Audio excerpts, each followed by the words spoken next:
స్తోత్రం. గట్టిగా చెప్తాం. హల్లెలూయా, హల్లెలూయా.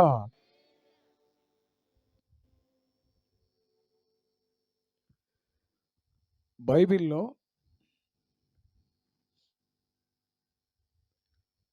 లూకా వ్రాసిన సువార్త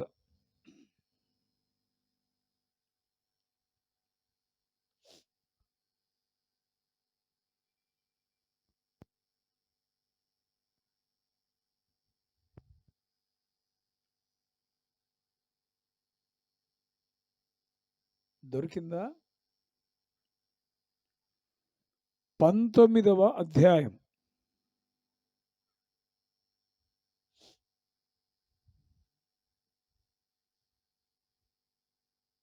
కనెక్ట్ చేస్తారా?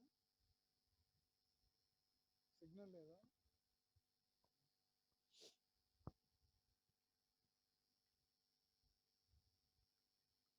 9వ వచనం. అదిగో అక్కడ చూడండి. అందుకు యేసు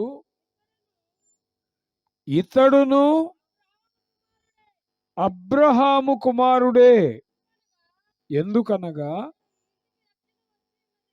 నేడు ఈ ఇంటికి రక్షణ వచ్చి ఉన్నది. మరొక మారు చెప్పండి. నేడు ఈ ఇంటికి రక్షణ వచ్చి ఉన్నది.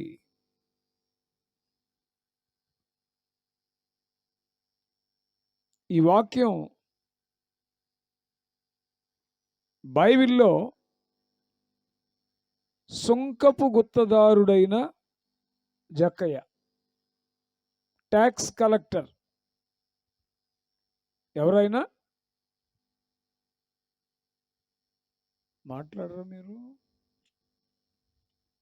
పన్ను కట్టించుకుంటారే. స్తోత్రం, స్తోత్రం. నా మాట అర్థమవుతుందా? తెలుగేనా? అర్థమవుతుందని ఎవరు ఒకసారి చేతులు పైకెత్తి ప్రభుకి స్తోత్రం చెప్పండి. అంతా మీ కంఠ శోషే కానీ మాకు ఏం అర్థం కావట్లేదని ఎవరు స్తోత్రం చెప్పండి. వెనకెవరు ఇద్దరు ముగ్గురు ఎత్తారు చేతులు.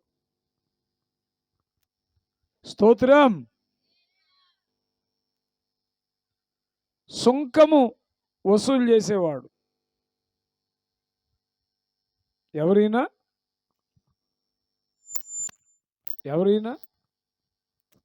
అమ్మా ఏంటో సుంకము వసూలు చేసేవాడు, లేక వసూలు చేసిన సుంకాన్ని ప్రిజర్వ్ చేసేవాడు.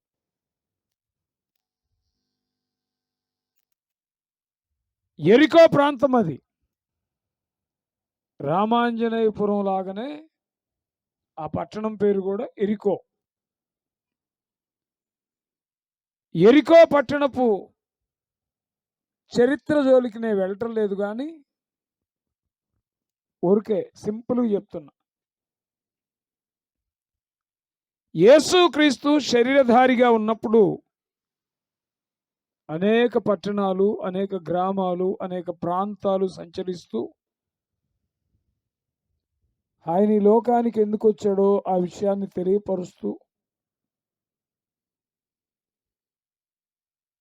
రక్షణ లేని వారికి రక్షణ, పాప క్షమాపణ కొరకు నిరీక్షించే వారికి పాప క్షమాపణ, అనారోగ్యంతో భౌతికపరమైన అవసరతల్లో ఉన్న వారికి వారు ఆశించిన రీతిగా వారి అక్కర్లు తీరుస్తూ దశ దిశల భిన్న విభిన్నమైన ప్రాంతాలు కాలినడకనే సంచరిస్తూ తండ్రి దగ్గర నుంచి ఆయన ఈ లోకానికి ఎందుకు వచ్చాడో ఆ పర్పస్ని, ఆ ఉద్దేశాన్ని నెరవేరుస్తూ ఉన్నటువంటి దినాలవి. స్తోత్రం. ఆయన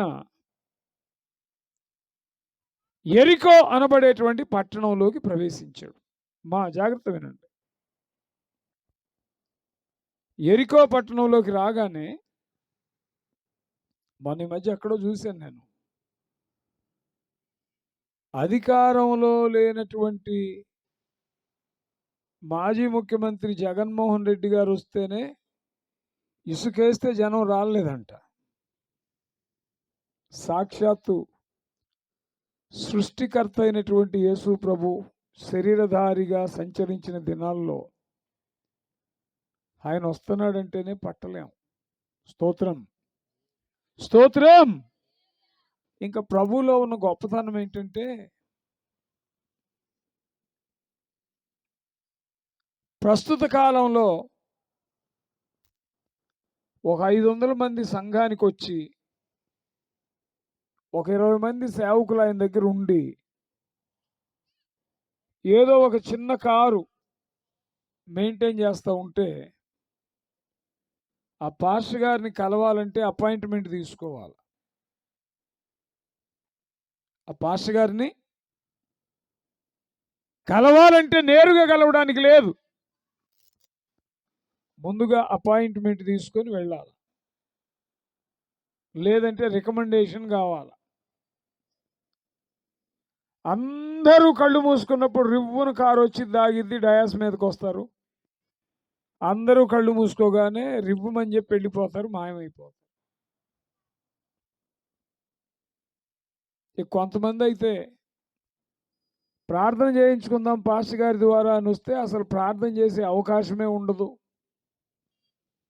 కొంతమంది అయితే ప్రార్థన చేయండి అయ్యా అని చెప్పి ఒక ఆవిడ వెంటబడుతుంది. గుంటూరులో ఒక పాస్టర్ గారు అంట, 10,000 అక్కడ కట్టేవా అని అడుగుతున్నాడు. అక్కడ 10,000 కట్టేవా, కడితే ఇక్కడికి రా అంటున్నాడు ఆయన.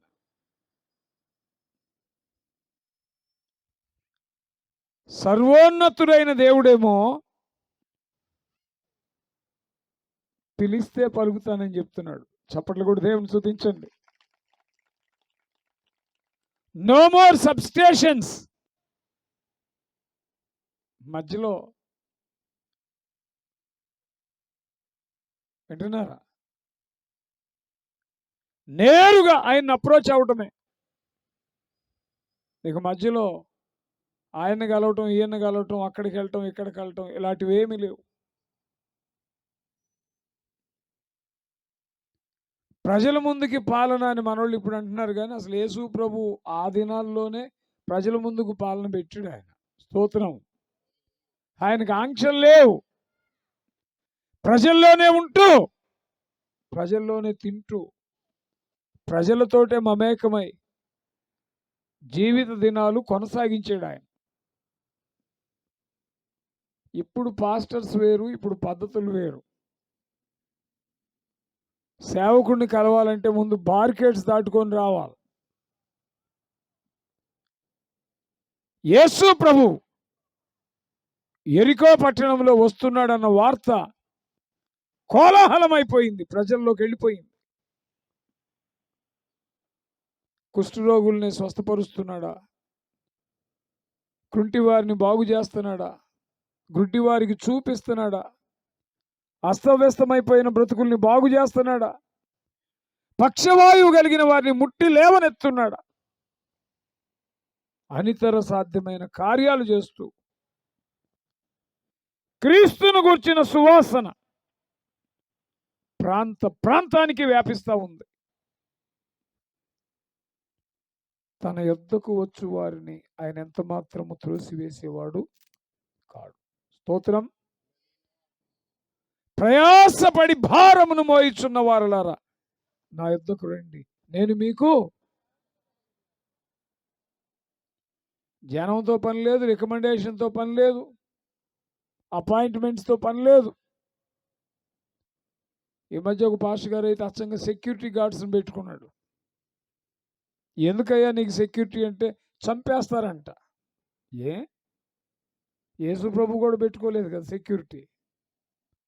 ఒకవేళ ఆయన పని చేస్తూ ఆయన పనిలో ఉండి చంపబడ్డాం అనుకోండి, అంతకంటే భాగ్యమేముంది. స్తోత్రం, స్తోత్రం. యేసు ప్రభు కాడి క్రిందికి ఎప్పుడైతే వచ్చావో ఆ రోజు నీ లైఫ్ నీది కాదు, యేసుక్రీస్తు రక్తములో కడగబడిన నాడే నీవు నీ సొత్తుగా. You not belongs to you. You are the heritage. దేవుని యొక్క సొత్తు. స్తోత్రం. నాది, నేను, మేము అనుకోవడానికి లేదు. మీకు మాట చెప్పనా? ప్రభు కోసం చనిపోవడం కష్టమా? ప్రభు కోసం బ్రతకడం కష్టమా? మాట్లాడండి. ప్రభు కోసం చనిపోవడం కష్టమా? ప్రభు కోసం బ్రతకడం కష్టమా? చెప్పండి, పర్లేదు చెప్పండి. మీకు ఏది దోస్తుంది? బ్రతకడం కష్టం. చనిపోవడం ఏముంది, రెప్పపాట్లు అయిపోద్ది. బ్రతకడం ప్రతిరోజు చచ్చి బ్రతకాల. చప్పట్లు కూడా దేవుని స్తుతించండి.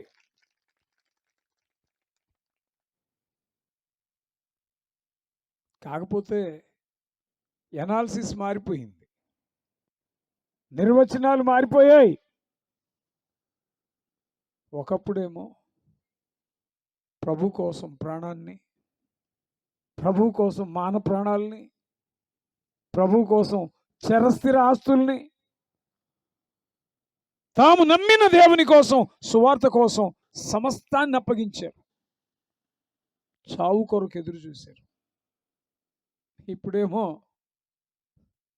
సంపాదించుకోవడానికి ప్రభు, కట్టుకోవడానికి ప్రభు, స్థిరపడడానికి ప్రభు, భౌతికపరమైన అవసరాల కొరకు ప్రభు. గణాంకాలు మారిపోయినాయి. ఆ రోజేమో ప్రభు కోసం ప్రాణాన్ని కూడా వదిలేశారు. స్తోత్రం. ఈరోజేమో బ్రతకడానికి ప్రభువుని అడ్డం పెట్టుకుంటున్నారు. దేవుని వాక్యం ఎరిగిన ఏ వ్యక్తి అయినా నువ్వు ప్రభు కోసం చస్తావా బ్రతుకుతావా, ఏది నీ కష్టం అని అంటే, ప్రభు కోసం చావడం రెప్పపాట్లు అయిపోద్ది. ఎవడో వస్తాడు అట్టంటాడు అయిపోద్ది. ప్రభు కోసం బ్రతకడమే. ప్రతిరోజు మన పరిశుద్ధతను నిలబెట్టుకోవాలి. ప్రతిరోజు మన ఆత్మీయతను కాపాడుకోవాలి. ప్రతిరోజు ఆయన పరిచర్య చేయాలి. చేస్తూ ప్రతిరోజు చస్తూ బ్రతకాలి. దేవుని కోసం బ్రతకడం అంత ఈజీ కాదు. ఎందుకురా నాయన నీకు సెక్యూరిటీ గార్డ్స్ పరిచర్య చేసేవాడు అంటే, ఎవడో వచ్చి చంపేస్తాడంటే ఏదో జరిగిద్దంట. ఏమైంది? దేవుని కొరకు చావడానికి కూడా దేవుని ఎంపికలో ఉండాలి తెలుసా? దేవుడు ఎన్నుకోవాలి. నువ్వు నేను కోరుకుంటూ వస్తుందా? స్తోత్రం, స్తోత్రం. శరీరధారిగా ఉండి అనేక ప్రాంతాలు తిరిగి సువార్త చేస్తూ, తను వచ్చిన విషయాన్ని ప్రజలకి తేటపరుస్తూ, తండ్రి యొక్క చిత్తాన్ని నెరవేరుస్తూ ఆయన సంచరిస్తూ ఉన్న దినాల్లో యెరికో అనబడే పట్టణానికి వచ్చాడు. యెరికోలోకి ప్రభు వచ్చాడన్న వార్త దావానలంలాగా వ్యాపించింది. ప్రాంత ప్రజలందరికీ తెలిసిపోయింది. అందులో ఒక ఉద్యోగి ఉన్నాడు. ఏం ఉద్యోగి అంటే, సుంకమును వసూలు చేసేవాడు.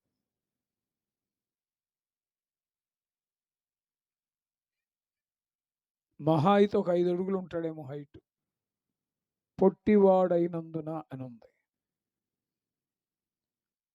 మార్గములో ప్రభు వస్తున్నాడన్న వార్త విని ప్రభుని చూడాలనుకున్నాడు. చూడాలనుకుంటే నేరుగా చూడొచ్చు. ఎందుకంటే ప్రభు తన ముందు నుంచే, తన ఊరిలో నుంచే, తన ప్రాంతంలో నుంచే వస్తున్నాడు. అయితే ఎవరు ఆటంకం అంటే, ప్రభు చుట్టూ ఎత్తుగా ఉన్న మనుషులు ఉన్నారట. మీరు అంటారే, దేవుడు వరం ఇచ్చిన పూజారి వరం లేదంటారు. చూడండి మీరు. సాక్షాత్తు దేవుడేమో ప్రజల మధ్యకి వచ్చేసాడు. ఆయన చూడాలనుకున్నాడు జక్కయ్య. చూడాలనుకుంటే ఈయనేమో పొట్టివాడు. ప్రభువును చూడడానికి పొట్టివాడైతేనే పొడగువాడైతేనే అనుకుంటావా?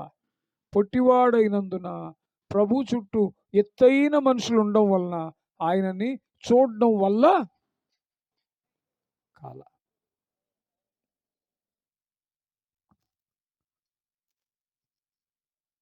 స్తోత్రం, స్తోత్రం. గుంటూరులో ఈ మధ్య గుడారాలు జరిగాయి. సేవకులందరూ వెళ్ళారు. నాకు కూడా ఇన్విటేషన్ ఉంది, వెళ్ళాలి. రోడ్డు మీద నుంచి ఒక 4 కిలోమీటర్ల లోపలికి నడవాలి. దాని తోడు కిక్కిరిసిపోయే జనం, మనిషికి మనిషి రాసుకుంటూ వెళ్తుంటారు. నాకు ఆరోగ్యం బాగోదు. ఇక ఆ టైంలో వెళ్ళి, అదిగాక నాకు ఖాళీ లేదులేండి. ఆ 4 రోజుల్లో 3 రోజులు మీటింగ్స్ ఉన్నాయి ఎక్కడో. ఒక పూటన్నా ఖాళీ చేసుకుని వెళ్దామని మా పాస్టర్స్ అడిగారు, కానీ అవకాశం ఉండి కూడా నేను వెళ్ళాల. ఎందుకు వెళ్ళలేదంటే, ఆ రోడ్డు నుంచి అంత దూరం వెళ్ళాలా, ఆరోగ్యం బాగానండి కదా, నెట్టుకుంటా తోపులాట్లు అవసరమా?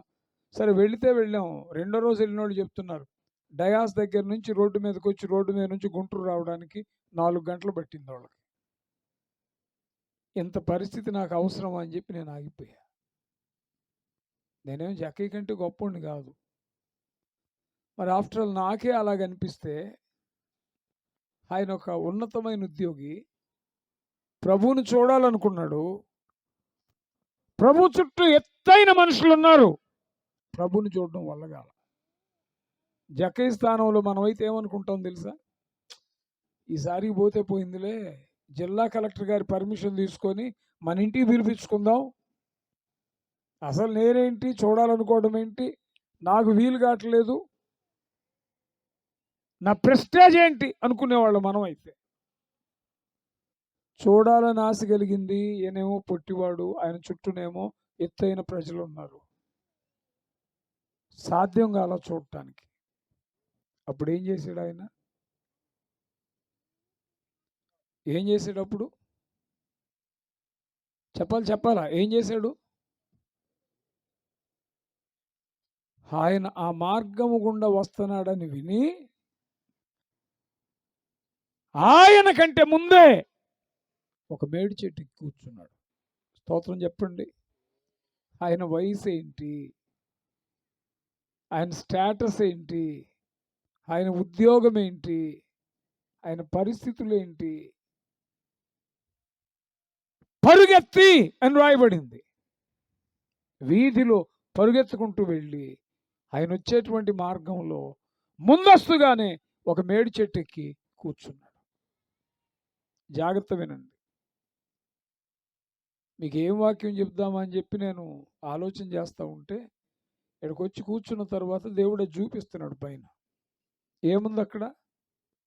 నేడు చెప్పాలి, నేడు ఈ ఇంటికి, అది జక్కయ్యతో ప్రభు చెప్పిన మాట. జక్కయ్య విషయంలో ఈరోజు వర్తమానం ఏంటంటే, వాక్యం వినడానికి దేవుని సన్నిధిలో చేరి వచ్చిన మీ అందరితో, నాతో కూడా సూటిగా వాక్యం చెప్తుంది ఏంటంటే, నేడు మీ ఇంటికి రక్షణ వచ్చి ఉన్నది. స్తోత్రం చెప్పండి, గడి చెప్పండి హల్లెలూయా. అయితే కండిషన్స్ షుడ్ అప్లై. ఇంటికి రక్షణ వచ్చింది, షరతులు వర్తిస్తాయి. ఈరోజు దేవుని వాక్యం వినడానికి దేవుని సన్నిధిలో చేరి వచ్చిన మనందరితో కూడా సార్వత్రికంగా వాక్యం ఏమని మాట్లాడుతుందంటే, మీ ఇంటికి, నీ ఇంటికి రక్షణ వచ్చింది. దేవుడు సిద్ధపరిచిన ఆ రక్షణ సొంతం చేసుకోవాలంటే, ఆ మాట దేవుడు ఎవరిని ఉద్దేశించి చెప్పాడో, ఆయన బ్రతుకు, ఆయన తీరుతెన్నులు ఎలాగున్నాయో మనం గుర్తెరిగితే ఆ వాగ్దానం మనకు సొంతమైంది. స్తోత్రం చెప్పండి, గట్టి చెప్పండి హల్లెలూయా. నేను మళ్ళీ చెప్తున్నా, నేడు నీ అప్పులు తీరిపోతాయని నేను చెప్పట్లా. దేవుడు నాకు అది రివీల్ చేయలా. నీ అప్పులు తీరిపోయే సంగతి నేనెట చెప్తాను? నువ్వు జాగ్రత్త బ్రతికితే అప్పులు చేయవు. లేదు, తెలిసి తెలియక అప్పులు చేసావనుకో, దేవుడు కనుక ఒకసారి జ్ఞాపకం చేసుకుంటే పటాపంచలు అయిపోతాయి. కానీ సభలు అప్పులు తీరే సభ కాదు ఇది. దేవుని వాక్యం అందించబడ్డం బ్రతుకులు బాగు చేయడానికి. ఈ మధ్య విపరీతం అయిపోయినాయి ప్రవచనాల పేరుతో.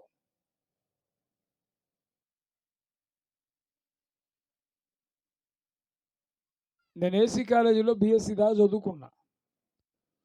చదువుకునేటప్పుడు మా ఇంగ్లీష్ పంతులు ఒక ఆయన ఉన్నాడు, ట్యూషన్ చెప్పాను, కన్నా మాస్టర్ అని. ఒక 10 మంది ఆడపిల్లలు కనుక కలిసి వెళ్తుంటే లక్ష్మి అన్నారు అనుకో, ఒక్కళ్ళన్న తిరిగి చూస్తారు. చూడరా, 10 మంది ఆడపిల్లల్లో ఒక్క లక్ష్మి గ్యారెంటీగా ఉంటుంది. 10 మంది మగపిల్లల్లో రాజు అనేవాడు ఒకడు ఉంటాడు, శ్రీను అనేవాడు ఒకడు ఉంటాడు.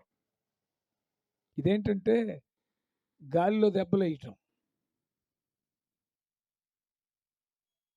ప్రస్తుత దినాల్లో పరిచర్య కూడా అంబక్క అయిపోయింది. సూటిగా చొప్పించబడే వాక్యాన్ని అందించే పరిస్థితులు లేవు. Praise the lord, praise the lord. అందుకని దేవుడు చెప్పంది, దేవుడు అనుమతించండి, దేవుడు ఉత్తర్వీయందే నా సొంత మాటలు చెబితే దానివల్ల నాకు మీకు ఎవరికి మేలు కాదు. దేవుడు ప్రేరేపించింది, దేవుడు మాట్లాడమన్నది. ఒక వ్యక్తికి జలుబు ఉంది, క్యాన్సర్ కూడా ఉంది. జలుబు కోసం అని వెళితే బ్లడ్ టెస్ట్ చేస్తే క్యాన్సర్ బయటపడింది అనుకోండి, బ్లడ్ క్యాన్సర్. రెంటిలో దేనికి భయపడతాడా మనిషి? చెప్పాలా? జలుబు భయపడతాడా, క్యాన్సర్కి భయపడతాడా? డాక్టర్ గారు కూడా ముందు క్యాన్సర్ దేముంది, ముందు జలుబు తీసుకో అంటాడా? క్యాన్సర్కి ప్రయారిటీ ఇస్తాడా? మన బ్రతుకులో అవసరాలు ఉన్నాయి, అవసరాలు ఉన్నాయి. పాపము కడగబడాల్సిన పరిస్థితి కూడా అత్యవసరంగా ఉంది. అప్పులు అవసరమే, తీరాల. సమాధానం లేదు, అవసరమే. కష్టాలున్నాయి, పోవాలి, అవసరమే. ఇవన్నీ అవసరాలు. అవసరాల కంటే అత్యవసరం ఏంటంటే నీ పాపము కడగబడ్డం. స్తోత్రం, స్తోత్రం. అందుకని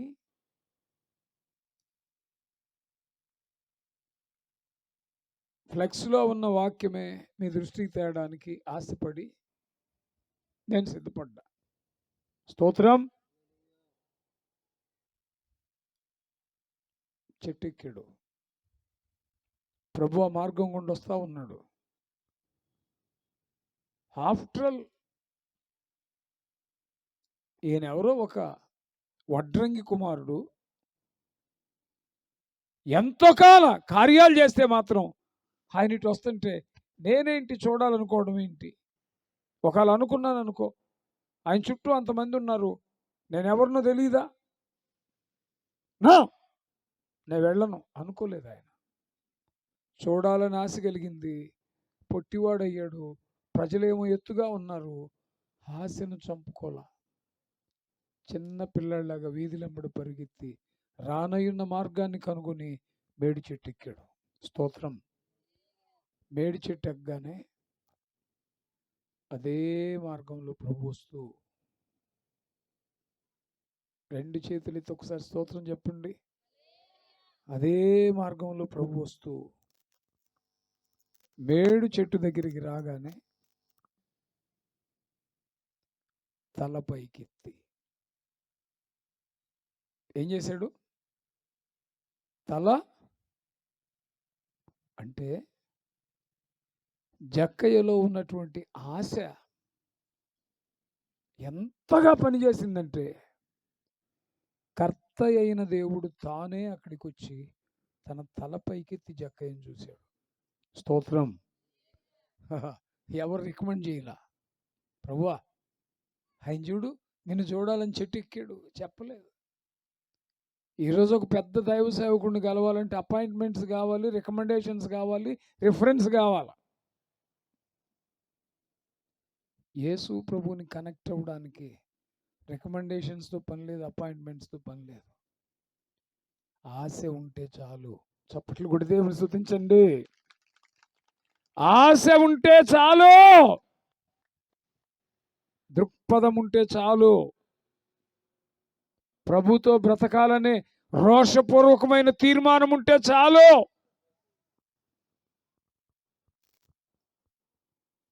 చెట్టు మీద ఉన్నాడు. ప్రభు తానే వచ్చాడు. తల ఎత్తి చూచి ఇప్పుడు ఏమన్నాడు చదవండి. జక్కయ్య బాబా బాబా, ఎట్లా? త్వరగా దిగుమో. సరిగ్గా నేడే కాదు, మేడే. నేడు, నేడు అన్నాడా, నేడే అన్నాడా? నేడు అంటే ఈరోజు, రేపు కాదు, ఎల్లుండి కాదు, ఈరోజు నేను నీ ఇంట, ఇంటికి రమ్మని అనలేదు ఆయన. ఇంటికి రమ్మని అనలా. నా ఇంటికి వచ్చి భోంచేయమని అడగలేదు. అయ్యా ఇంటికి వచ్చి మనిషికి ప్రార్థన చేయని చెప్పలేదు. మందిరం ఏమన్నా కట్టిస్తున్నావేమో నీకు కానుకిద్దామని సిద్ధపరిచానని చెప్పలా. ఆయనకేం కానుకిస్తాం? ఆకాశము నాది, ఆకాశము నా సింహాసనం, భూమి నా పాదపీఠం. వెండి నాది, బంగారు నాది. ఏమిస్తాం ఆయనకి? నా కుమారుడా నీ హృదయమును. మనమేమో హృదయాన్ని భద్రంగా ఏడో పెడతాం, మిగిలినవన్నీ ఇస్తామని చెబుతాం దేవునికి.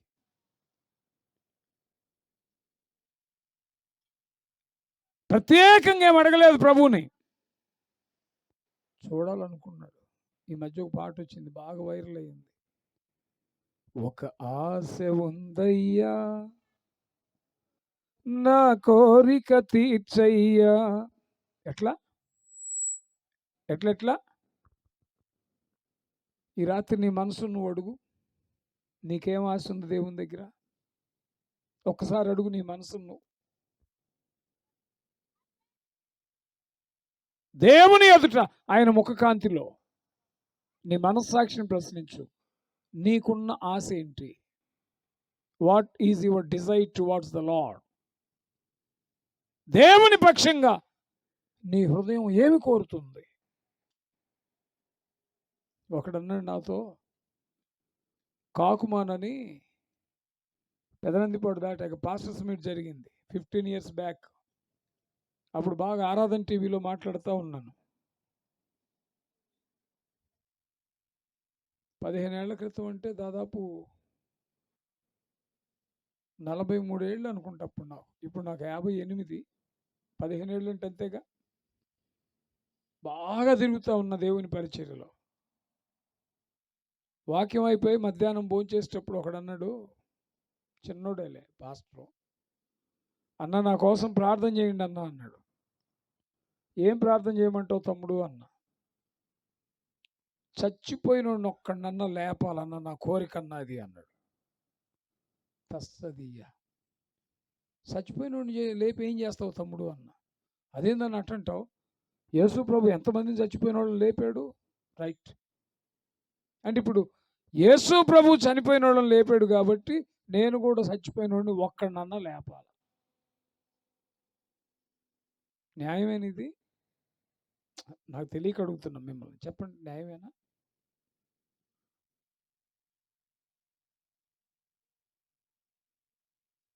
మరణం అనేది కూడా దేవుని ప్రణాళికలో భాగం. అసలు మరణం లేకపోతే తిరిగి తండ్రితో మమేకమయ్యే పరిస్థితి ఎక్కడుంది మనకి? స్తోత్రం. అందుకే పౌలు అన్నాడు, చావైతే నాకు లాభం, క్రీస్తుతో కూడా ఉండవలనని ఆశ ఉన్నది, అది నాకు మేలు. మరణాన్ని ఆశీర్వాదం అన్నాడు ఇంకొక ఆయన. మరి నువ్వు చచ్చిపోయిన వాళ్ళందరూ లేపుకుంటా పోతే ఇక దేవుని ప్రణాళిక ఏమైపోవాలి? అప్పుడు నేను చెప్పా, చచ్చిపోయిన వాళ్ళని బ్రతికించడం అంటే లిటరల్గా చచ్చిపోయి సమాధిలో ఉన్నవాడిని బ్రతికియటం కాదు తమ్ముడు. పాపములతో అపరాధములతో చచ్చిన వారిని క్రీస్తు కృపచేత బ్రతికించాడు. స్తోత్రం. వాక్యం చెప్పి మృతతుల్యమైన మనుషులు పాపములతో అపరాధములతో కొట్టమిట్టాడుతూ ఉన్న వారిని వాక్యము చేత బ్రతికించాలి. That is the will, that is the desire, that is the revolution. Towards the believers Lord has given. ఒక విశ్వాసికి, ఒక క్రైస్తవునికి, ఒక బోధకునికి, ఒక సేవకునికి దేవుడిచ్చిన బాధ్యత ఏంటంటే పాపమునకు వచ్చు జీతం మరణం. పాపము చేసి మృతతుల్యులైన మనుషుల్ని పాపము నుంచి విడిపిస్తే మృతతుల్యమైన స్థితి నుంచి వారిని బ్రతికించినట్టే. Praise the lord, praise the Lord. నీ కోరిక, నీ ఆశ. జక్కయ్యకున్న ఆశ ఏంటంటే ప్రభువుని చూడాలి. ప్రభువుని చూసే క్రమంలో పొట్టివాడిని అని గ్రహించాడు. స్తోత్రం. ప్రభువుని చూడాలనుకున్న ఆశ అహాన్ని తొక్కిపెట్టాడు. నేనేంటి, నా ఉద్యోగం ఏంటి, నా స్థాయి ఏంటి, ఏం చేశాడు? కాలి కింద తొక్కి పడేశాడు. ఇగో లేదు, అహం పాతి పెట్టబడింది. మూడోది, చిన్న పిల్లాడిలాగా. ఏమండి, ఒక అధికారి ఆ వయసులో, ఆ పరిస్థితిలో మేడి చెట్టు ఎక్కటువంటి మాటలండి చెప్పండి. మెట్లు దిగితేనే వెనక ముందు దౌడుకోవాలి. ఆయన మేడి చెట్టు ఎక్కేసాడు. ఎలా ఎక్కాడంటే బికాస్ ఆఫ్ ద డిజైర్. ప్రభువుని చూడాలనే కోరిక చెట్టు ఎక్కించింది. స్తోత్రం, స్తోత్రం. ప్రభువుని చూడాలనే కోరిక నేను పుట్టోడన్న విషయాన్ని గ్రహింపుకిచ్చింది. ప్రభువుని చూడాలనే కోరిక పసిపిల్లవాడిని చేసి పరిగెత్తించింది. ప్రభువుని చూడాలనే కోరిక అహాన్ని తీసి పడేసింది. జక్కయ్య ఏమో ప్రభువుని చూడాలనుకున్నాడు. ప్రభు ఏమో జక్కయ్య అంతరంగాన్ని చూశాడు. చప్పట్లు కూడా దేవుని స్తుతించండి. ఈయన చూడాలనుకున్నాడు, ఆయన చూసేసాడు. ఏం చూశాడు? అతని కోరికను చూశాడు, తగ్గింపును చూశాడు, అహాన్ని విడిచిన తత్వాన్ని చూశాడు. చిన్న పిల్లలాగా చెట్టెక్కిన మనోవాంఛను చూసి అక్కడికి వచ్చి, తమ్ముడు యు ఆర్ బ్లెస్డ్ అనలా, నా కుమారుడా నువ్వు ఆశీర్వదించబడ్డావు అనలా. ఏమన్నాడు తెలుసా? నేను నీ ఇంట ఉండవలసి ఉంది. స్తోత్రం. అరే, ఈయనేమో చూడాలనుకున్నాడు, ఆయనేమో ఏకంగా వచ్చి నీ ఇంట్లో ఉంటానంటున్నాడు. సామాన్యమైన సంగతి అది? చెప్పండి, చెప్పండి, సామాన్యమైన విషయం అది?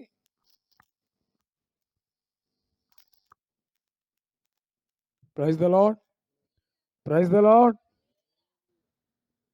మామూలు విషయం అంటారు అది? ప్రభువుని తన ఇంట చేర్చుకోవడం ఎవడికి సాధ్యమండి? ప్రభు వచ్చి మన హృదయంలో, మన బ్రతుకులో, మన ఇంట్లో ఉండడం అంటే అది సామాన్యమైన విషయం అండి? ఒక 100 కోట్లు ఇచ్చి యేసయ్య నా హృదయంలో ఉన్నట్టు ఉంటాడా? ప్రభువా, నేను ఈ దేశాన్ని పరిపాలిస్తున్నాను, ఈ దేశం అంతా నీకు ఇచ్చేస్తాను, నువ్వు నాతో ఉండయి అంటే సాధ్యమవుతుంది? ఆకాశ పక్షులకు నివాసాలు ఉన్నాయి, నక్కలకు బొరియలు ఉన్నాయి, మనుష్య కుమారునికి తలవాల్చుటకు స్థలం లేదంటారు. నిజంగా ఆయనకి స్థలం ఉంది. మరి ఎందుకన్నాడు ఆ మాట? ఆయన నివసింపగోరేది మనలాంటి అపార్ట్మెంట్స్లో కాదు, బిల్డింగ్స్లో కాదు, మనలాగా పనికి మాలిన గొంతెమ్మ కోరికలు కోరేటువంటి పరిస్థితి కాదు.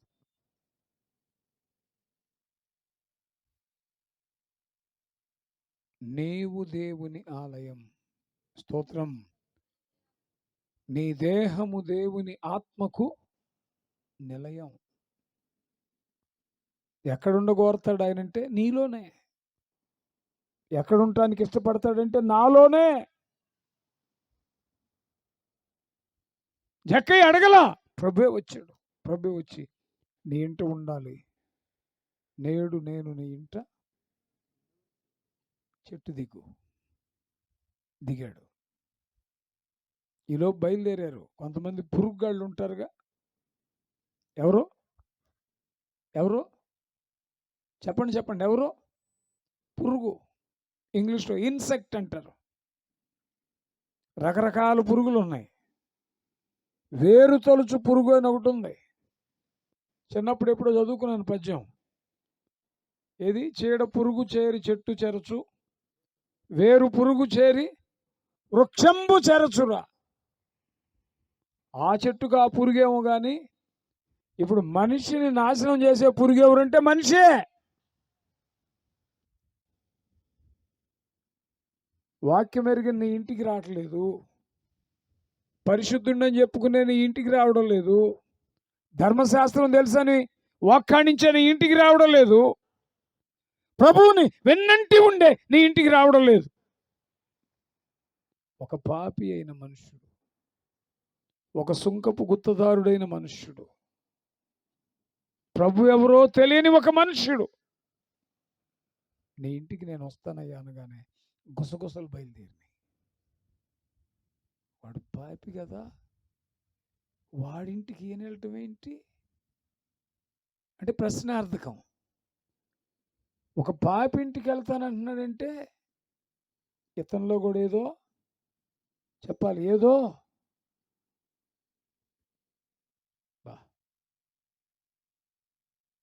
మనుషుల్లో ఈ రోల్ ఎక్కువ, మనుషుల్లోనే ఈ పాత్ర ఎక్కువ. గమ్మత్తు ఏంటంటే బయట ఎవడో కాదు చెప్పేది, బయట ఎవరో కాదు అనేది.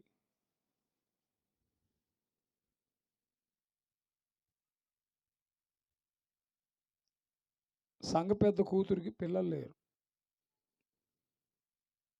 పెళ్ళయింది 8 ఏళ్ళు, పుట్టడం పావడం, పుట్టడం పావడం, పుట్టడం పావడం, ఒక 4 అలాగా అయిపోయినాయి. వాళ్ళు ఏం చేశారంటే సంఘంలో ప్రార్థనలో పెట్టమన్నారు. అమ్మాయి వాళ్ళు అత్తమ్మ వాళ్ళు ప్రార్థనలో పెట్టమనేపాటికి సంఘ విశ్వాసిగా నువ్వేం చేయాలంటే చేత అయితే ప్రార్థన చేయాలి, చేత కాకపోతే వెళ్ళిపోవాలి. ఏందంట, కొంతమందికి నొర్ర ఎక్కువ. మీకు తెలుసా, యాక్సిడెంట్ అయితే చస్తాం బ్రతుకుతామా? యాక్సిడెంట్లో చచ్చిన వాళ్ళు ఉన్నారు, విషం దాగి చచ్చిన వాళ్ళు ఉన్నారు, ఉరిపోసుకొని చచ్చిన వాళ్ళు ఉన్నారు, పాము గరి చచ్చిన వాళ్ళు ఉన్నారు, రోగాల బారిన పడి చచ్చిన వాళ్ళు ఉన్నారు. కానీ నేను చెప్పే చావు ప్రత్యేకం. ఏంటిది? నొర. నొర అంటే అర్థం కాదేమో, రంది. రంది. రోగం ఉండదు వీళ్ళకి, సూసైడ్ చేసుకోరు, యాక్సిడెంట్ కాదు, వృద్ధాప్యం కాదు, అనారోగ్యం కాదు, కానీ చేస్తారు. ఏంటంటే రంది. వాళ్ళకేదో జరిగిపోతుంది, వీళ్ళకేదో జరిగిపోతుంది, ఆశ్చర్యం ఆశ్చర్యం ఆశ్చర్యంతో గుండె బగిలి చేస్తారు. మా మేనమామ వాడేవాడు, వాడి పెళ్ళన్నాడు కొడితే గుంజు పుల్లాయికి ఎందుకో, గుంజుకుంటాడు ఎందుకో, పైకెక్కి చూస్తాడు ఎందుకో, తొంగి తొంగి చూస్తాడు ఎందుకో, తంటాలు పడతాడు ఎందుకో. నాయనా జాగ్రత్తరా, జనం విషయం జనం విషయం జనం విషయం, గుండె ఆగిపోద్ది, ఆడపిల్లకైనా మగపిల్లకైనా. అతడు పాపి, అతడు సుంకాన్ని వసూలు చేసేవాడు, అతడికి ప్రభు ఏంటో తెలియదు.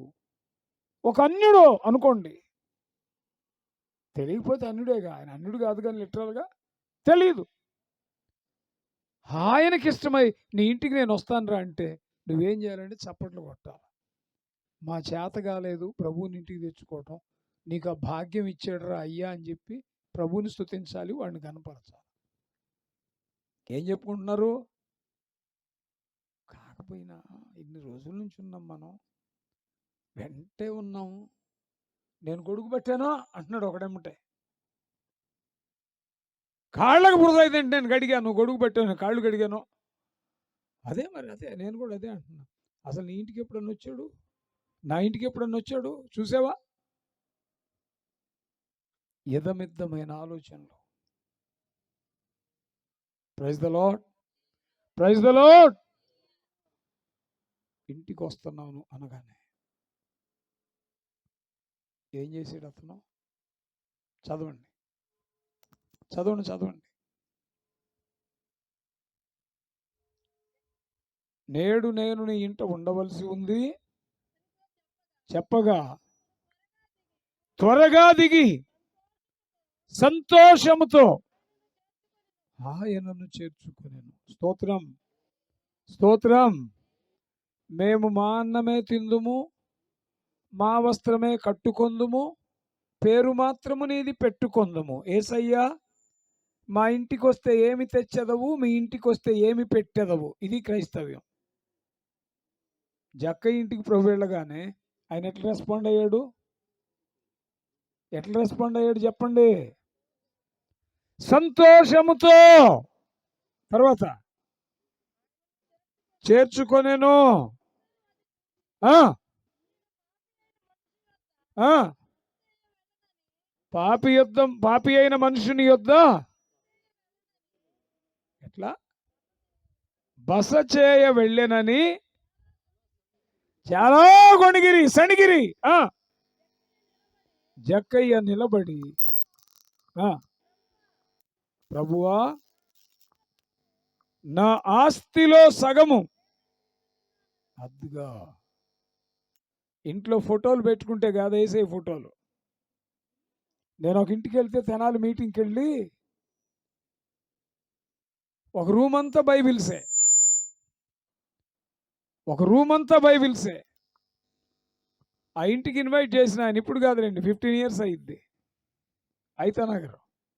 ఇంటికి ఇన్వైట్ చేసిన ఆయన, ఇవన్నీ నేను చదివిన బైబిల్స్ అన్నా అని చెప్పి బైబిల్ చూపిస్తా ఉన్నాడు. ఒక 15-16 బైబిల్స్ ఉంటాయి వరుసనే. మళ్ళీ కొత్త బైబిల్ ఉంది, ఇప్పుడు మొదలు పెట్టానన్నా అన్నాడు. అబ్బా, ధనాన్ని బట్టి అతిశయించే వాళ్ళని చూసాము, బంగారాన్ని బట్టి అతిశయించే వాళ్ళని చూసాము, ఉద్యోగాన్ని బట్టి అతిశయించే వాళ్ళని చూసాము, బాహ్య సంబంధమైన స్థితిగతులను బట్టి అతిశయించే వాళ్ళని చూసాం. ఈయన కూడా అతిశయిస్తున్నాడు. చెప్పాడు, అతిశయించేవాడు నన్ను బట్టి అతిశయించమన్నాడు, అది వేరే విషయం. కానీ ఈయన 16 సార్లు బైబిల్ చదివానని చెప్పి కాళ్ళ దగ్గరేసి మోకాళ్ళ మీద లుంగి తీసి మోకాళ్ళు చూపిస్తున్నాడు. నా మోకాళ్ళు చూడన్నా అని. పోయే, నువ్వు చేసిన భక్తి అంతా పోయే. నీ మోకాళ్ళు చూడాల్సింది ఎవరు? నీ హృదయాన్ని చూడాల్సింది ఎవరు? నీ స్థితిని చూడాల్సింది ఎవరు? పర్యవేక్షించాల్సింది ఎవరు? స్తోత్రం, స్తోత్రం. ప్రభు ఇంటికి రాగానే ఏం చేశాడు ఆయన? నా ఆస్తిలో సగము. హృదయంలో ప్రభువుకి ఎప్పుడైతే స్థానం ఇచ్చాడో హృదయంలో ఉన్న ధనం విచ్ఛిన్నమైపోయింది. స్తోత్రం, స్తోత్రం. నా ఆస్తిలో సగం పేదలకు ఇస్తున్నా. పని మనసీనేంటో తెలుసా? డబ్బులు బాగా సంపాదిస్తేనే ప్రభు దీవించినట్టు. నా మాట అర్థమవుతుందా? బాగా డబ్బులు సంపాదిస్తే ప్రభు దీవించినట్టు. మరి నిత్య పేదరికంలో ఉండి జీవితాలు వెళ్ళదీసిన వాళ్ళకి ప్రభు దీవెన లేదంటారా? కష్టాలు, కన్నీళ్లు, కడగండ్ల మధ్య, ఇబ్బందులతో, నిందలతో, అవమానాలతో మరి వాళ్ళ పరిస్థితి ఏంటి? వాళ్ళకి భక్తి లేదంటారా? ఒక వ్యక్తికి ఉండే ఐశ్వర్యాన్ని ఇంకో వ్యక్తికి ఉండే పేదరికాన్ని బట్టి భక్తిని అంచనా వేయకూడదు. స్తోత్రం. జక్కయ్య జీవితంలో నుంచి మనం నేర్చుకునేది ఏంటంటే, ప్రభు ఆ ఇంటికి రాగానే తన దగ్గర ఉన్న ధనాన్ని సగం పేదలకు ఇచ్చేసాడు. ప్రభువుని చేర్చుకున్నామని చెప్పుకొని మన బ్రతుకులో ఉన్న ఇసుమంత పాపాన్ని మనం ఇవ్వలేము, బయటికి తీసేయలేము. మళ్ళీ ఏమన్నాడు? ఎవరి దగ్గరైనా అన్యాయముగా దేనినైనా తీసుకొన్న ఎడల అతనికి 4 వంతులు. ఏమి కమిట్మెంట్ అండి! మనకు ప్రభువు కావాలి కానీ కమిట్మెంట్ ఉండదు. నేను ఒక మాట చెప్తున్నా, గుర్తుపెట్టుకోండి. భక్తి ఏ రోజుకు ఆ రోజు డెవలప్ చేసుకోవాలి. చచ్చిందాకా భక్తి సాధన చేయాలి. పాపం అనేది మాత్రం రెప్పపాటులో తీసి అవతల పడేయాల్సిందే. పాపాన్ని వాయిదా పద్ధతుల్లో తీయమాక. భక్తి ఒకేసారి రావాలని కోరుకోమాక. భక్తి ఏమో దినదిన ప్రవర్తమానం కావాలి, పాపమేమో ఎట్ ఎ టైం వెళ్ళిపోవాలి. Praise the Lord. ప్రభు రాకముందు తన లోకమంతా డబ్బే. ప్రభు తన ఇంట్లోకి, తన హృదయంలోకి వచ్చాక ప్రభు తప్ప ఇంకా ప్రాముఖ్యం ఏమీ లేదు జక్కయ్య దృష్టిలో. స్తోత్రం, స్తోత్రం. సగం అమ్మి బీదలకు ఇచ్చాడంట. ఎవడి దగ్గరైనా అన్యాయంగా తీసుకుంటే 4 రెట్లు వానికి ఇస్తా. అప్పుడు ప్రభువు ఒక అద్భుతమైన కితాబు ఇచ్చాడు ఆయనకి. ఏమని? చదవండి. అందుకు యేసు, ఇతడును, చెప్పాలి, ఇతడును అబ్రహాము కుమారుడే. ఎందుకనగా నేడు ఈ ఇంటికి, వర్తమానాన్ని సింప్లిఫై చేస్తాను.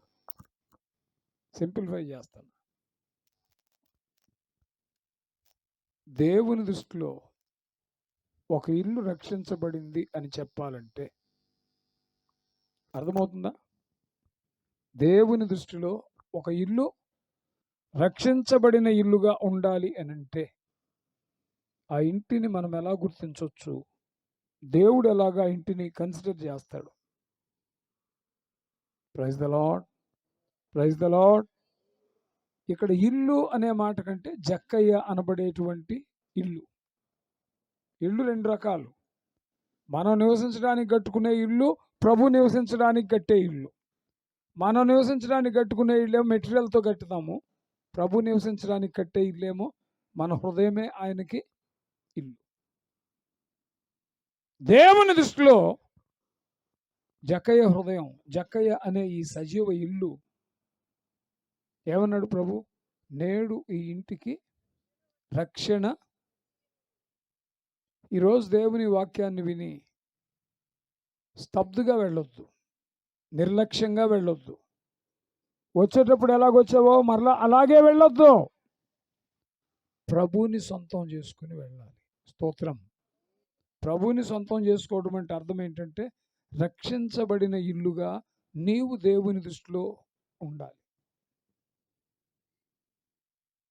జక్కయ్య ఇంటిని రక్షించబడిన ఇల్లుగా ప్రభు చెప్పాడు.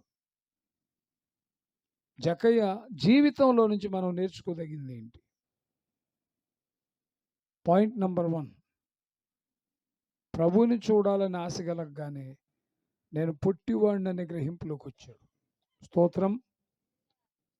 మనం ఎన్ని సంవత్సరాల నుంచి అయినా ప్రభువుతో ఉంటున్నట్టుగా ఉంటాం, కానీ మనమేంటో గ్రహింపు మనకి రాదు. ఇద్దరు ఎలాడుతున్నారు సిలువ మీద. ఒకడేమో నిన్ను రక్షించుకుని నన్ను రక్షించవచ్చు కదా అన్నాడు.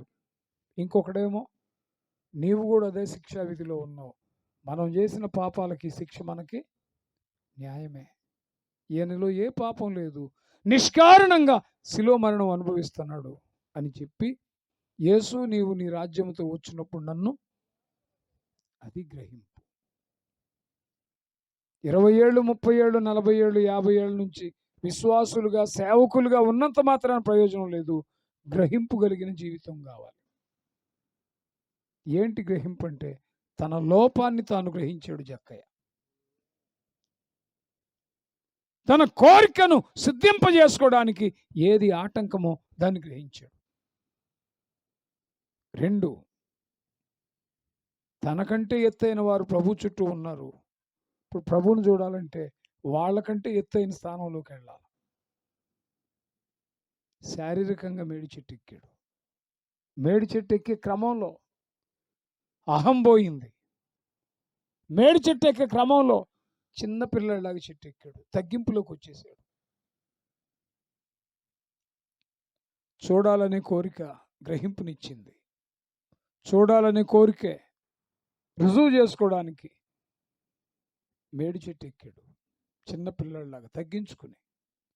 చూడాలనే కోరిక నిజం చేసుకోవడానికి అహాన్ని విడిచాడు. వెంటనే ప్రభు స్పందించి, చెట్టు దిగు, నేడు నీ ఇంట ఉండాల్సి ఉంది అన్నాడు. సంతోషంతో ప్రభువుని చేర్చుకున్నాడు. ప్రభువుని చేర్చుకున్నప్పుడు ప్రజల విమర్శలు ప్రభువుకు తెలియవంటారా? ప్రజల విమర్శలు జక్కయ్య దాకా వెళ్ళి ఉండవంటారా? మళ్ళా కూర్చొని ఏడవలా. ఎవరైనా నిష్కారణంగా ఒక నిందేస్తే మొహం వాసిపోయేలాగా ఏడుస్తాం మనం. జక్కయ్య అసలు అది పట్టించుకోవాలా, ఫీల్ కూడా అవ్వాలి, అయినట్టు కూడా లేదు. ఎందుకని? అసలు రావాల్సిన వాడు నా ఇంట్లోకి వస్తే కుక్కలు ఎన్ని రాళ్ళు వేస్తే ఉపయోగం ఏముంది? స్తోత్రం.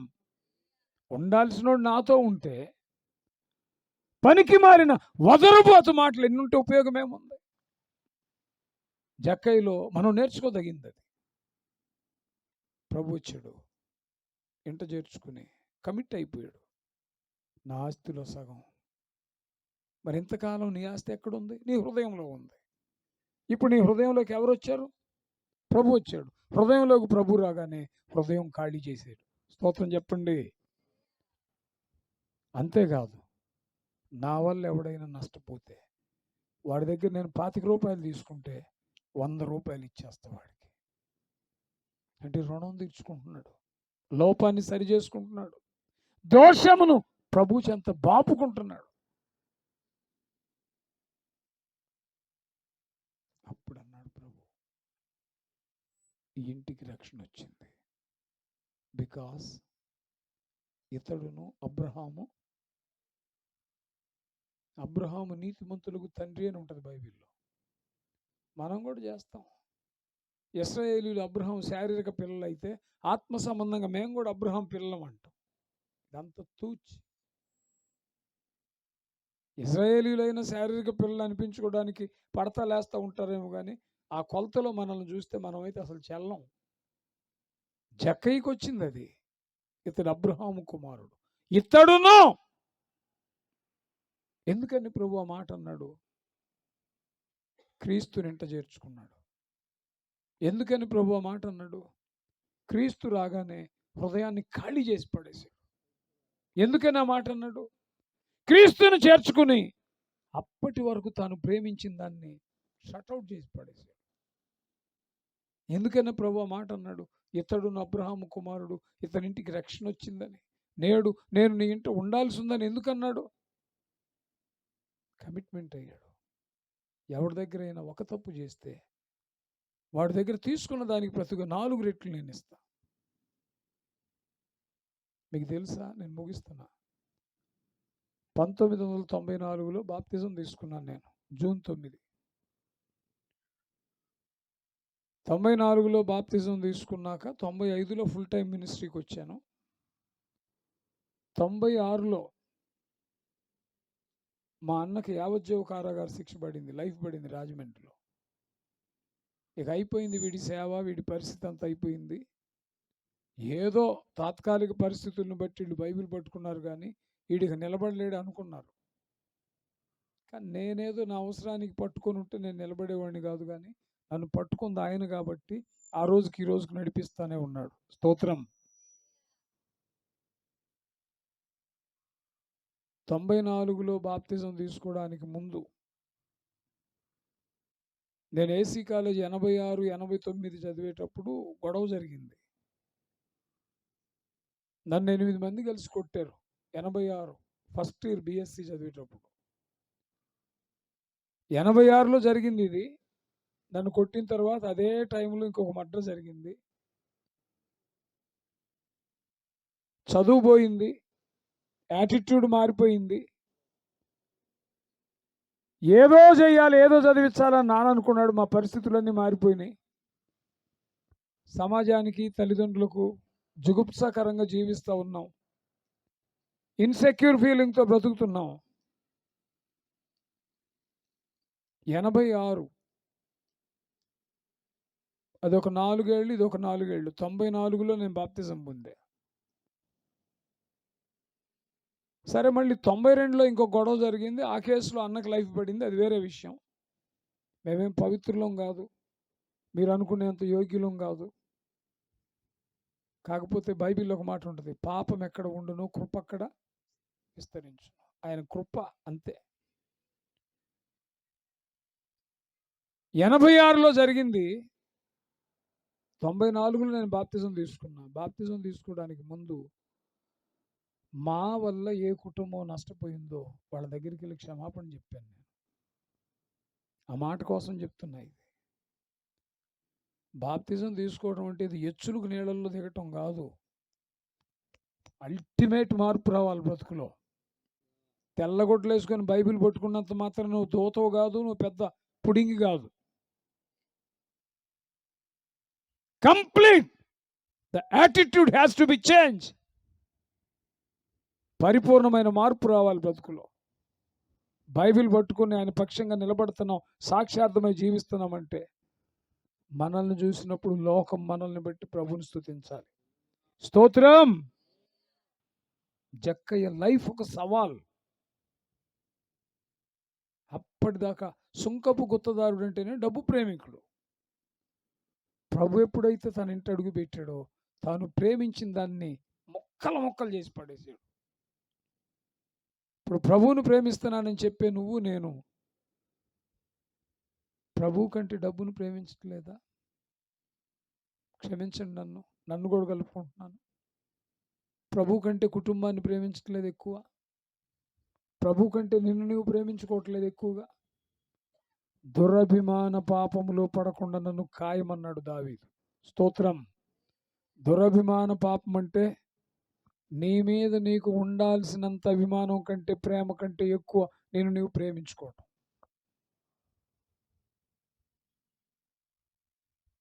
జక్కయ్యని ప్రభు మెచ్చుకున్నాడు, అప్రిషియేట్ చేశాడు, జక్కయ్యని ఘనపరిచాడు. ఘనపరిచిన విధానంలో ప్రభు చెప్పిన మాట సూటిగా ఏంటంటే ఈ ఇంటికి రక్షణ వచ్చింది. బైబిల్ పట్టుకొని బాప్తిజం పొంది 30 ఏళ్ళు 50 ఏళ్ళు అయినా మన ఇంటికి రక్షణ వచ్చిందా అనే కన్ఫర్మేషన్ మనకు లేదు. ఎందుకంటే జక్కయ్యను మన ఎదురు ప్రతీకగా పెట్టుకుంటే, మాదిరిగా పెట్టుకుంటే, జక్కయ్యని మోడల్గా పెట్టుకుంటే, నమూనాగా పెట్టుకుంటే, మోసగా పెట్టుకుంటే జక్కయ్య ముందు తేలిపోతాం మనం.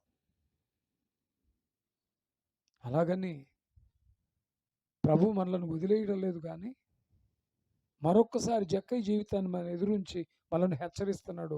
మన స్థితిని మార్చుకోవాలి. ప్రభు కంటే దేనికి ప్రాధాన్యత ఇస్తున్నామో ఆ విషయంలో ప్రభువుకు మాత్రమే మహిమ కలుగునుగాక. పేతురు అడిగాడు, నువ్వు నన్ను ప్రేమిస్తున్నావా అన్నాడు. ప్రభు, అది నీకే తెలియను, నా గొర్రెలను కాయి. సీమోను పేతురు, నువ్వు నన్ను ప్రేమిస్తున్నావా అన్నాడు. ప్రభు, అది నీకు తెలుసు, నా గొర్రెల్ని మేపు. చివరిసారి అడిగాడు, వీరికంటే ఎక్కువ నువ్వు నన్ను ప్రేమిస్తున్నావా? ఎవరికంటే?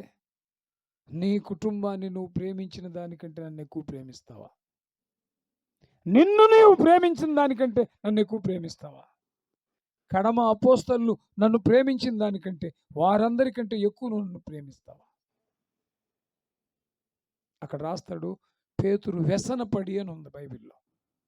మూల భాషలోకి వెళ్తే then Peter wept, verily he wept అని ఉంటుంది. ఏడ్చేసాడంట. నన్ను ప్రేమిస్తున్నావు అని ఒక్క మాటకి కన్నీటి పర్యంతం అయిపోయాడంట పేతురు. నీవు నన్ను ఎరుగనని ముమ్మారు బొంకు వరకు కోడి 2వ మారు కూయదు అని చెప్పాడు.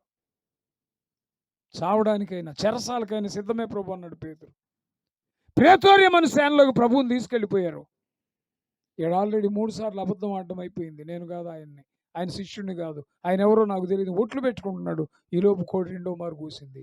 అక్కడి నుంచి ప్రభు ఒక్కసారి చూసాడంట పేతురు వైపు. తనను చూస్తున్న ప్రభు వైపు పేతురు చూసి వెలుపటికి వెళ్ళి సంతాపపడి ఏడ్చాడంట. వాక్యం చెప్తుంది, నిన్ను నువ్వు ప్రేమించిన దానికంటే, నీ కుటుంబాన్ని ప్రేమించిన దానికంటే, ధనాన్ని ప్రేమించిన దానికంటే, అసలు దేన్ని నువ్వు ఎక్కువ ప్రేమిస్తున్నావో అంతకంటే దేవుని ఎక్కువ ప్రేమించాలి. దేవుని ఎక్కువ ప్రేమిస్తేనే గొర్రెల్ని గాయాలి. దేవుని ఎక్కువ ప్రేమిస్తేనే గొర్రెల్ని మేపాలి. అది అర్హత.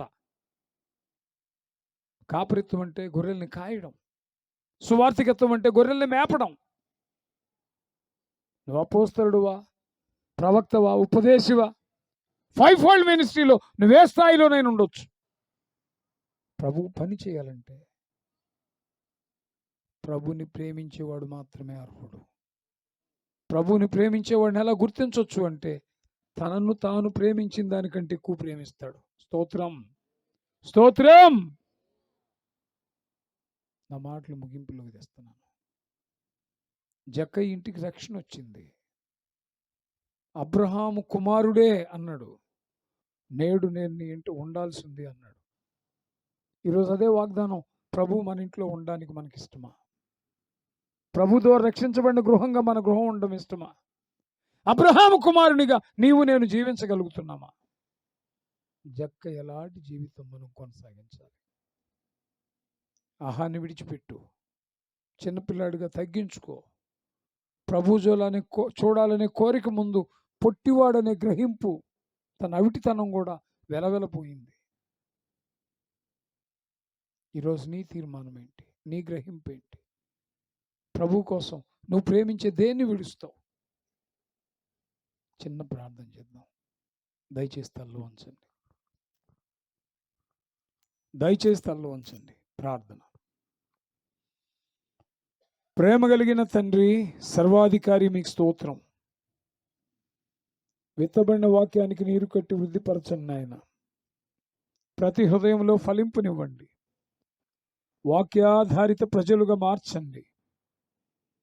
జక్కయ్యతో మీరు చెప్పిన మాట, ఈ ఇంటికి రక్షణ వచ్చింది. ఇతడును అబ్రహాము కుమారుడే. నేడు నేను నీ ఇంట ఉండవలసి ఉంది. అయ్యా, మా ఇంట మీరు ఉండవలసి ఉంది. యోగ్యంగా మమ్మల్ని మార్చండి. రక్షణ అనుభవంలో నన్ను, నా కుటుంబాన్ని నడిపించండి. అర్హులుగా మమ్మల్ని చేయండి నాయన. ఇతడును అబ్రహాము కుమారుడే. శరీరమును బట్టి కాదు అబ్రహాం పిల్లలు, నీతికి వారసులుగా మార్చండి. దైవ నీతిని స్వతంత్రించుకునే భాగ్యం ఇవ్వండి. నన్ను నేను ప్రేమించిన దానికంటే, నా కుటుంబాన్ని ప్రేమించిన దానికంటే, ధనాన్ని ప్రేమించిన దానికంటే నిన్ను ఎక్కువగా ప్రేమించే స్థితిలో ఉండునట్లు సహాయం చేయండి. ఈ కోడికలను బట్టి రేపు చివరి రోజున ఆయన ఆశీర్వాదకరంగా జరిగించండి. రావాల్సిన సేవకుల్ని నడిపించండి. పరిచర్య చేస్తున్న యెహోషువ గారిని, కుటుంబాన్ని, సంఘాన్ని, సంఘ బిడ్డలను బట్టి ప్రార్థిస్తూ మీ సన్నిధిలో ఉన్న ప్రతి ఒక్కరి కొరకై పేరు పేరున విజ్ఞాపన చేస్తూ సమస్త మహిమ మీకు ఆపాదిస్తూ అల్పుడైన నన్ను కూడా మీ పాదముల యొద్ద నివేదిస్తూ యేసుక్రీస్తు అత్యున్నత నామంలో ప్రార్థన అడిగి పొంది ఉన్నాము పరమ తండ్రి. ఆమేన్.